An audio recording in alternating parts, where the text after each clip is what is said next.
Praise the Lord. இன்றைக்கி நம்ம உக்கிரானத்துவத்திலே உண்மையாக இருக்க வேண்டும், அப்போது கர்த்தரால் உயர்த்தப்படுவோம் என்பதை குறித்து நம்ம வாசிப்போம். மோசே தேவனுடைய மகிமையான ஊழியத்தை நிறைவேற்றி வேலை வரும்போது ஓட்டத்தை முடித்தார். இஸ்ரவேல் புத்திரர் அவனுக்கு கீழ்ப்படிந்து கர்த்தர் மோசேக்கு கட்டளையிட்டபடியே செய்தார்கள்.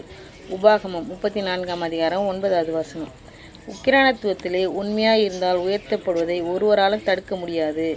புறதேசத்துக்கு பிரயாணமாய் போன ஒரு மனிதன் தன் ஊழியக்காரரை அழைத்து, ஒருவரிடத்தில் 5 தாலந்தும் ஒருவரிடத்தில் 2 தாலந்தும் ஒருவரிடத்தில் 1 தாலந்துமாக கொடுத்து உடனே பிரயாணப்பட்டு போனான். மத்தேயு 25ஆம் அதிகாரம் 15வது வசனம். எல்லோருக்கும் தாலந்துகளை கர்த்தர் பகிர்ந்து கொடுப்பார். தாலந்து இல்லாமல் யாரும் இல்லை.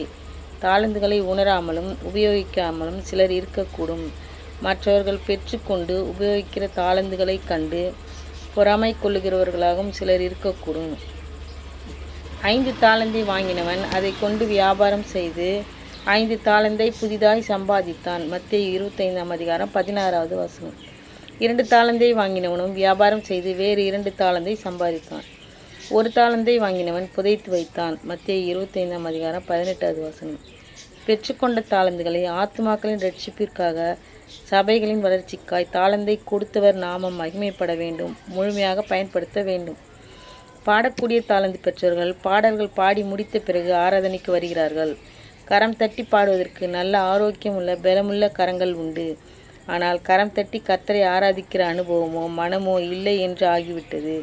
சபையின் பயன்பாட்டுக்கு என்றுதான் தாலந்துகள் தரப்படுகிறது. தாலந்துகள் தரப்படும் போது பயன்படுத்த தவறினால் தாலந்துகளை இழந்துவிடும் ஆபத்துகளும் உண்டு. நமக்கு இருக்கிற தாலந்துகளை முறையாக பயன்படுத்தி கர்த்தருடைய நாமம் மேன்மைப்பட நாம் பாடுபடுவோமாக. Thank you Lord.